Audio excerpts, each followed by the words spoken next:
नमस्कार विद्यार्थी मित्रांनो. आज आपण केंद्रीय प्रशासन या टॉपिकविषयी जी माहिती घेत होतो त्यामधील पुढचा भाग आज आपणाला बघायचा आहे. मागच्या 2 ते 3 लेक्चरमध्ये आपण ह्या केंद्रीय प्रशासन कशा पद्धतीने काम करतं, त्या केंद्रीय प्रशासनातले वेगवेगळे जे काही घटक आहेत त्यामध्ये आपण मग त्या पंतप्रधानांचे अधिकार आणि कार्य बघितली. आज आपल्याला भारताचं जे केंद्रीय प्रशासन आहे त्या केंद्रीय प्रशासनाच्या मध्यवर्ती असणारी यंत्रणा, त्या यंत्रणेची प्रामुख्याने आज माहिती करून घ्यायची आहे.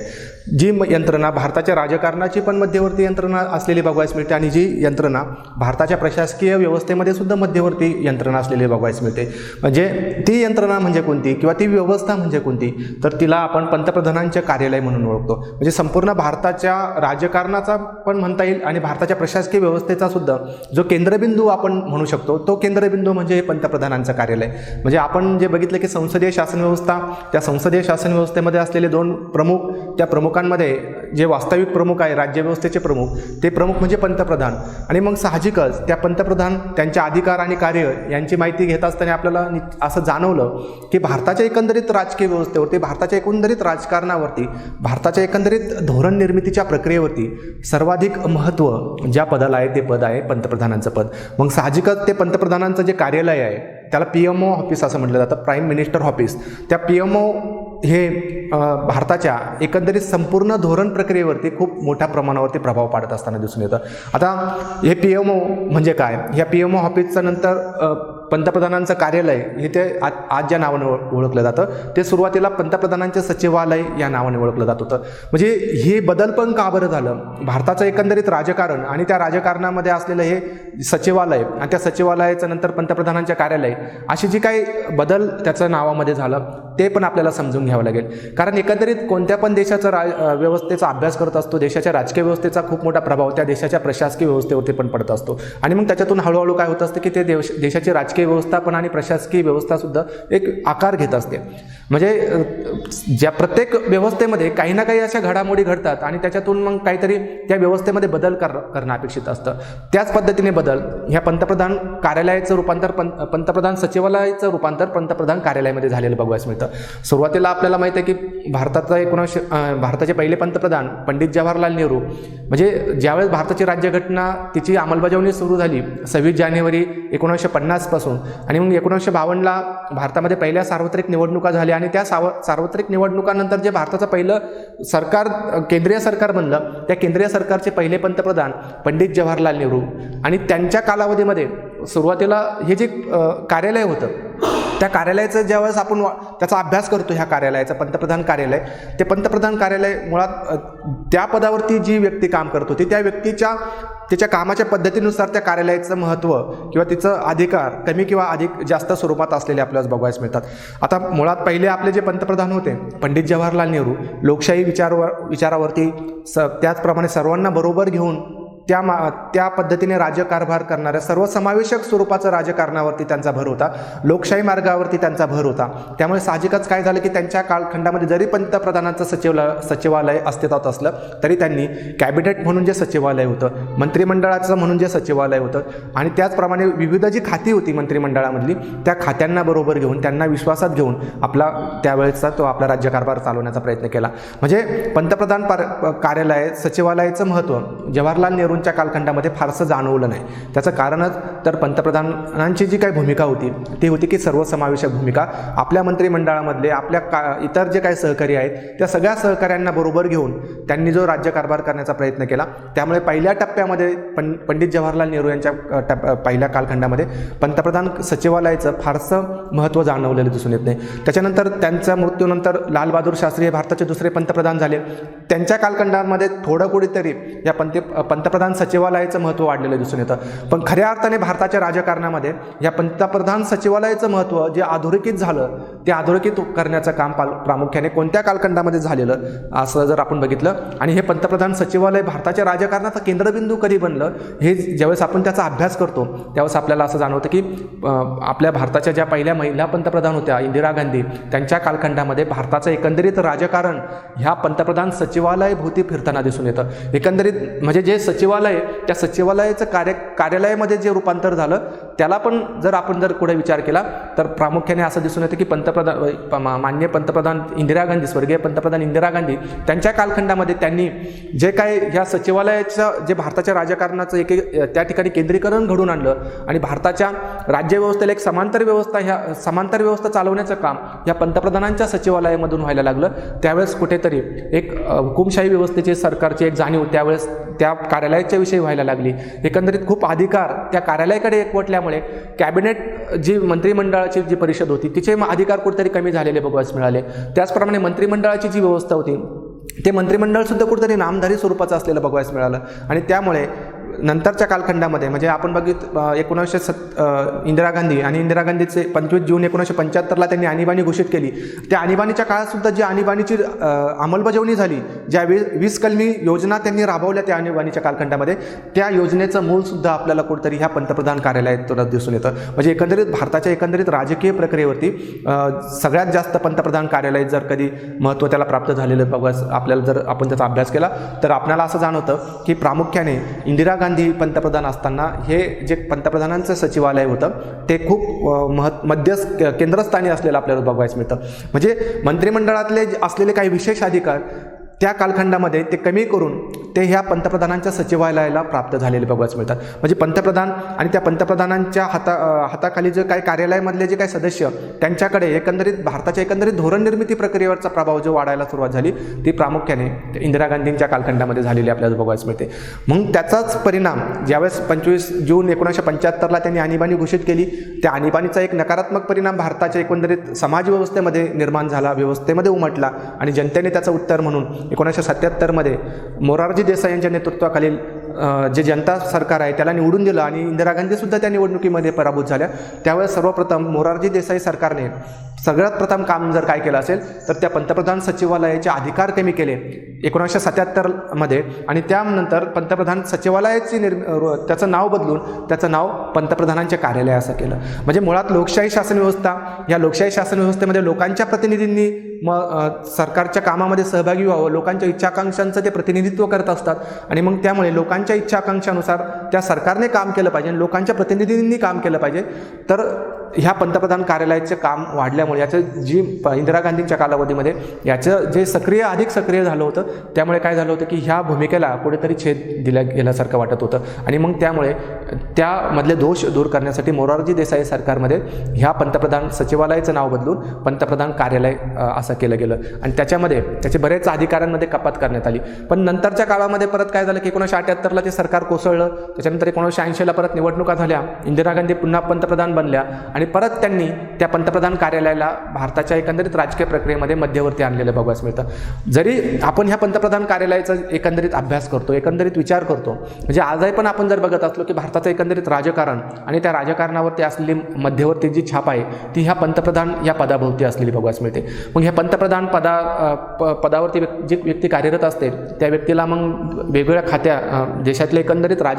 कारभार चालवण्यासाठी काही महत्त्वाचे अधिकारी त्या ठिकाणी त्यांना मदत करण्यासाठी त्यांच्या कार्यालयामध्ये नेमलेले असतात. मग आपण बघतो की परराष्ट्र सचिव असतात, त्या संरक्षणविषयक सचिव असतात, असे वेगवेगळ्या त्या ठिकाणच्या व्यक्तीला त्या ठिकाणी सल्ला देण्यासाठी राज्यकारभार व्यवस्थित चालवण्यासाठी प्रामुख्याने हे सचिवालय तयार केलेलं होतं. म्हणजे या सचिवालयाची जर भूमिका आपण समजावून घेतली, सर्वप्रथम आपल्याला असं जाणवतं की देशाच्या केंद्रस्थानी असलेलं जे पद आहे, देशाच्या राज्यकारभारामध्ये सगळ्यात महत्त्वाचं असलेलं जे पद आहे ते आहे पंतप्रधानांचं पद. मग हे पंतप्रधान हा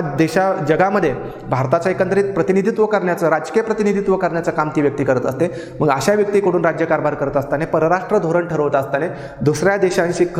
करार करत असताना कोणत्या पण स्वरूपाची चुका होऊ नयेत, देशाचं जे प्रतिमा आहे ती जगभरात चांगल्या पद्धतीची असावी. मग यासाठी त्या व्यक्तीला त्या राज्यकारभार करत असताना चांगल्या पद्धतीचा सल्ला मिळावा, चांगल्या पद्धतीची त्यांना मदत व्हावी राज्यकारभारासाठी, त्यासाठी हे पंतप्रधान कार्यालय मुळात निर्माण केलेलं होतं. म्हणजे त्या पदावरती काम करणाऱ्या व्यक्तीला देशाचं धोरण कशा पद्धतीने असावं, देशाचं परराष्ट्र धोरण कशा पद्धतीने असावं, देशाची एकंदरीत जी व्यवस्था आहे ती उत्तम उपक्रम कशा पद्धतीने चालवता येईल याच्यासाठी सल्ला देण्यासाठी एक चांगले अधिकारी त्यांच्या हाताखाली असावे आणि त्याचा स्वतंत्र एक स्टाफ असावा, या भूमिकेतून त्या पंतप्रधानांसाठीचं हे कार्यालय निर्माण केलेलं होतं. पण मुळात काय झालं की हे कार्यालय नंतरच्या काळात राजकीय महत्त्वाकांक्षेचा अड्डा बनला आणि राजकीय महत्त्वाकांक्षेमुळे काय झालं की एकंदरीत जी लोकशाहीची चौकट होती त्या लोकशाहीच्या चौकटीला कुठेतरी धक्का बसण्याचं काम ह्या सचिवालयाने केलेलं आपल्याला भारताच्या राजकीय प्रक्रियेमधला जर आपण अभ्यास केला तर आपल्याला निश्चितच ते जाणवतं. म्हणजे लोकशाही प्रक्रिया मुळात समजून आपण ज्यावेळेस घेतो त्यावेळेस आपल्याला असं जाणवतं की यामध्ये सगळ्यात महत्त्वाचं वैशिष्ट्य असं असतं की पंतप्रधान आणि त्या पंतप्रधानांनी त्याच्या मंत्रिमंडळाशी विचारविनिमय करून त्यांना विश्वासात घेऊन, त्याचप्रमाणे विरोधी जो पक्ष असतो त्या विरोधी पक्षा नेत्याला सुद्धा विश्वासात घेऊन त्या ठिकाणी देशाचा राज्यकारभार करणं अपेक्षित असतं. देशाची वेगवेगळी धोरणं जी आखायची असतात ती धोरणं आखत असताना सुद्धा प्रामुख्याने या पंतप्रधानांनी संपूर्ण जे काही आपलं मंत्रिमंडळ आहे, आपला जो सत्ताधारी पक्ष आहे, त्याचप्रमाणे त्याचे जे मित्र पक्ष आहेत आणि त्याचप्रमाणे आपले जे काही विरोधी पक्ष आहेत त्या विरोधी पक्षांना सुद्धा त्या ठिकाणी त्याच्यामध्ये सहभागी कुठेतरी करून घेतलं पाहिजे. पण प्रामुख्याने त्या भूमिकेला छेद देण्याचं काम भारताच्या राजकीय प्रक्रियेमध्ये काही कालखंडासाठी ह्या पंतप्रधान सचिवालयाने केलेलं दिसून आलं आणि त्याचमुळे त्यामध्ये कुठेतरी त्याच्या अधिकारांमध्ये कपात करणं कुठेतरी गरजेचं वाटलं. म्हणून 1977मध्ये मोरारजी देसाई सरकारने ह्या पंतप्रधान सचिवालयाचं रूपांतर पंतप्रधान कार्यालयामध्ये केलं आणि त्याच्या अधिकारांमध्ये कपात घडून आणली. मुळात आपण जर बघितलं इंदिरा गांधींच्या कालखंडामध्ये ह्या पंतप्रधान सचिवालयाचं महत्त्व जर का बरं वाढलं तर त्यावेळेचा जो कालखंड होता इंदिरा इज अ इंडिया आणि इंडिया इज अ इंदिरा असा तो कालखंड होता. म्हणजे भारत हाच इंदिरा गांधी आहेत आणि इंदिरा गांधी हाच भारत आहे. या भूमिकेतून म्हणजे संपूर्ण भारतावरती जर आपण बघितलं तर एकंदरीत जो राजकीय काँग्रेसच्या पक्षाचा इतका प्रभाव आणि त्याचप्रमाणे जवळपास सगळ्या घटक राज्यांमध्ये सुद्धा काँग्रेस पक्षाची सरकार आहे, केंद्रामध्ये सुद्धा प्रबळ काँग्रेस पक्षाची एक राजवट निर्माण झालेली होती आणि त्यामुळे काय झालं की पंतप्रधान इंदिरा गांधींचं एक वर्चस्व भारताच्या राजकारणावरती निर्माण झालेलं होतं आणि ते वर्चस्व अबाधित ठेवण्यासाठी त्यांनी सगळ्यात जास्त काय झालं की सत्तेचं केंद्रीकरण करायला जी सुरुवात झाली ती प्रामुख्याने ह्या पंतप्रधान सचिवालयाच्या ह्या पंतप्रधान सचिवालयाला हाताशी धरून ते प्रामुख्याने त्यांनी त्यांचं जे राज्यकारभार होता, मंत्रिमंडळ, ते कॅबिनेट मंत्री यांना कुठेतरी बाजूला सारून जे किचन कॅबिनेट ही संकल्पना सुद्धा त्या काळात खूप महत्त्वाची भूमिका बजावली आणि ते किचन कॅबिनेटमध्ये मग कोण तर ह्या पंतप्रधान कार्यालयातले जे काही महत्त्वाचे अधिकारी होते, BN हक्सर नावाचे त्यांचे जे सचिव होते, त्या काळात त्यांच्या प्रत्येक धोरण निर्मिती प्रक्रियेमध्ये ते खूप महत्त्वाची भूमिका बजावत असताना दिसतात. म्हणून आपण बघितलं की ज्यावेळेस इंदिरा गांधींनी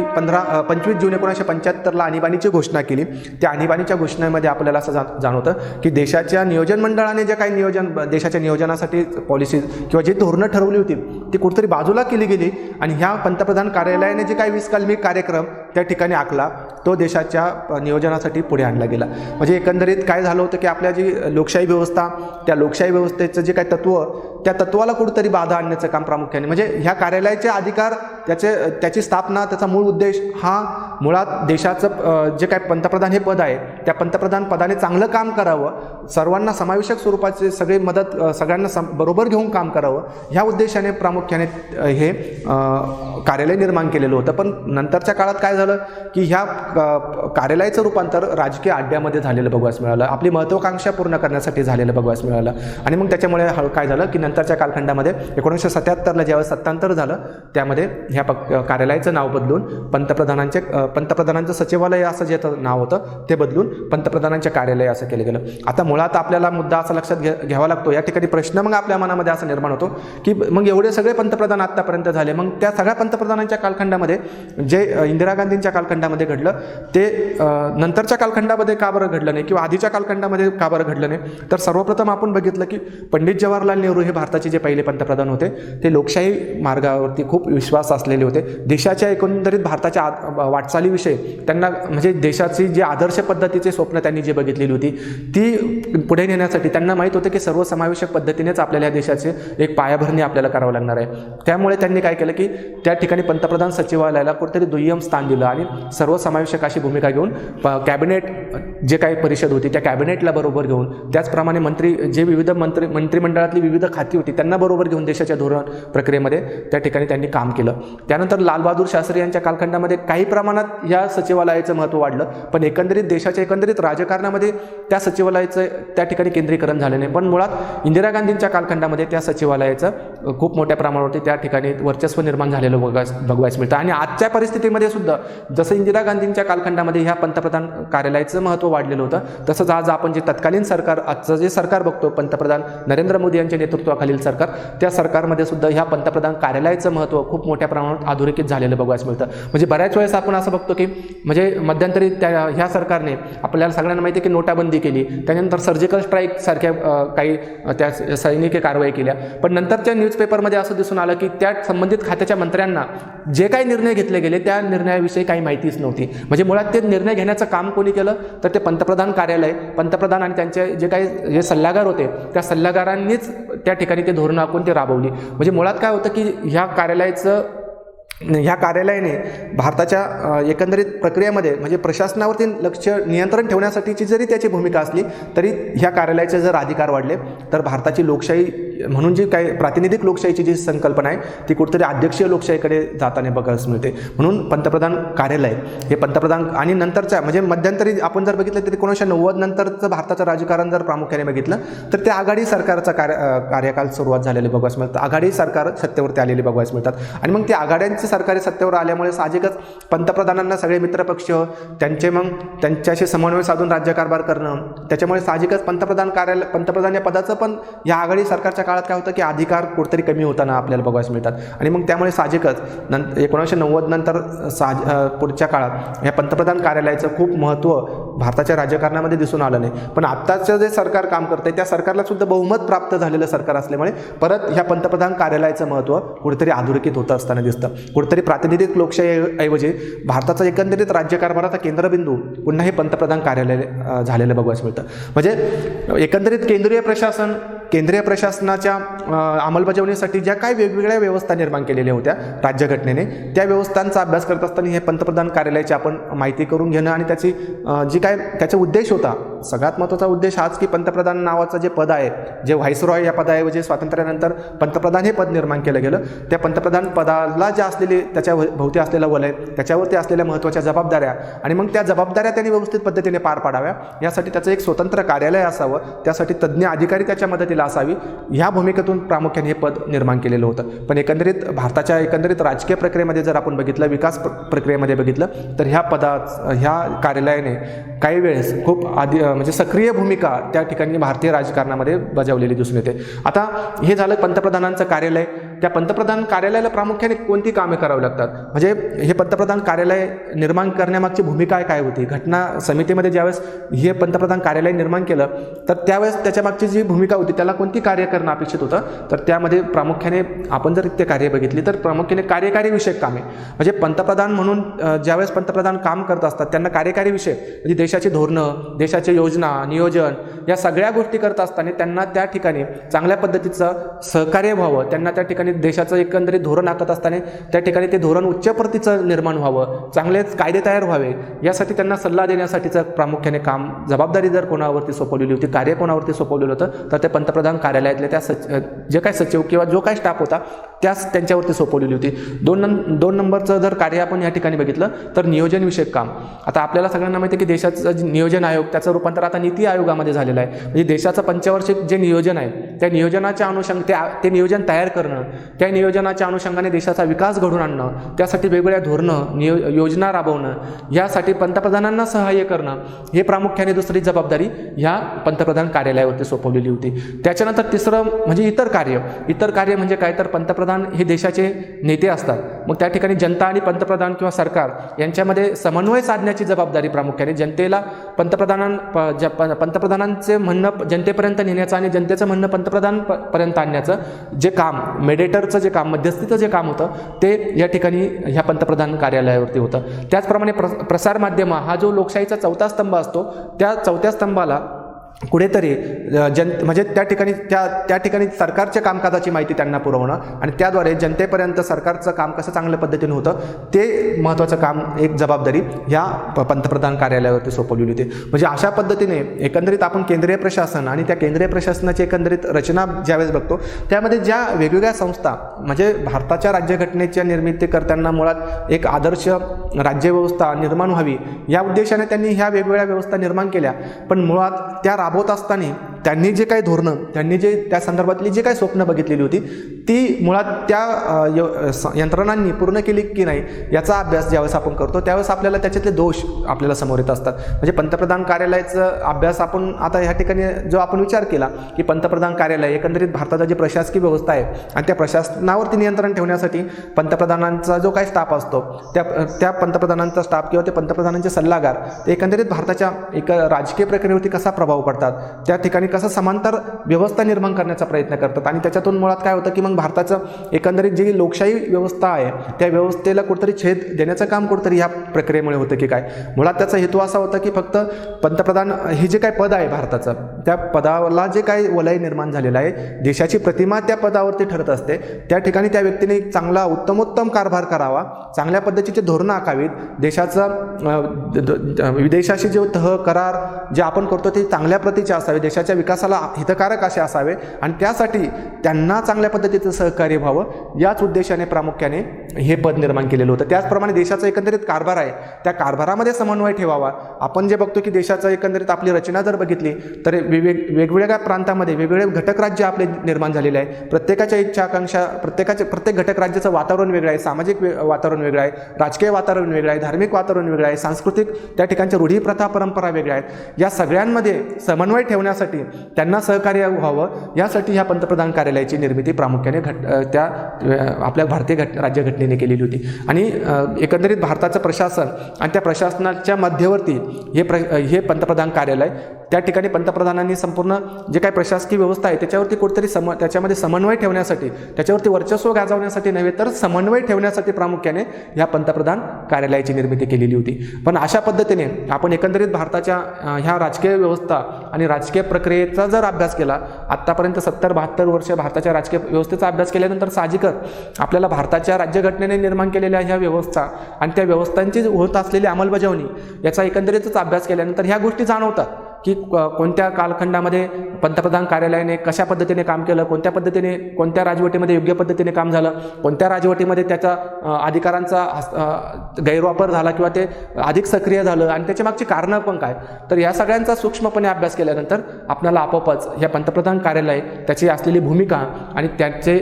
कार्य आणि त्याविषयी भारताच्या राजकीय प्रक्रियेमध्ये त्याचं असलेलं स्थान याविषयी निश्चितच ती व्यवस्थित पद्धतीची माहिती मिळत असते. म्हणजे फक्त काय असतं की आपल्याला सूक्ष्म पद्धतीने त्या भारताच्या एकंदरीत राजकीय प्रक्रियेला समजावून घ्यावं लागतं आणि मग त्यानंतर आपल्याला ह्या ज्या काही व्यवस्था आहेत त्या व्यवस्था कधीच अधिक सक्रिय होतात आणि कधी त्या अकार्य किंवा काही म्हणजे ज्यावेळेस कधी सक्रिय झालेल्या दिसून येतात तर ज्यावेळेस एक राजकीय पक्षांना बहुमत प्राप्त होतं त्यावेळेस ह्या अशी म्हणजे पंतप्रधानांचे कार्यालय असतील म्हणजे पंतप्रधानांचे अधिकार आहेत ते अधिक सक्रियपणे वापरलेले दिसून येतात. आणि ज्यावेळेस आघाड्यांचं सरकार आहे त्या आघाडीच्या सरकारच्या काळात प्रामुख्याने असं बघायला मिळतं की हे पंतप्रधान कार्यालय कुठेतरी त्याच्या कामामध्ये त्याच्या कार्यामध्ये म्हणजे जेवढी क्रियाशीलता एक बहुमताचं सरकार असतं तेवढी कार्यक्षमता ते आघाडींच्या सरकारच्या काळात असलेलं बघायला मिळत नाही. तर अशा पद्धतीने आपण एकंदरीत भारताच्या केंद्रीय प्रशासन आणि त्या केंद्रीय प्रशासनामधलं हे पंतप्रधानांच्या कार्यालयाची आजच्या लेक्चरमध्ये माहिती करून घेतली. तर पुढच्या लेक्चरमध्ये आपण प्रामुख्याने भारताचं जे काही केंद्रीय प्रशासन आहे त्या केंद्रीय प्रशासनाची रचना आणि त्याचे जे काही अधिकारांची उतरंड आहे त्याला हायरार्की असं म्हणतो त्याची माहिती करून घेणार आहोत.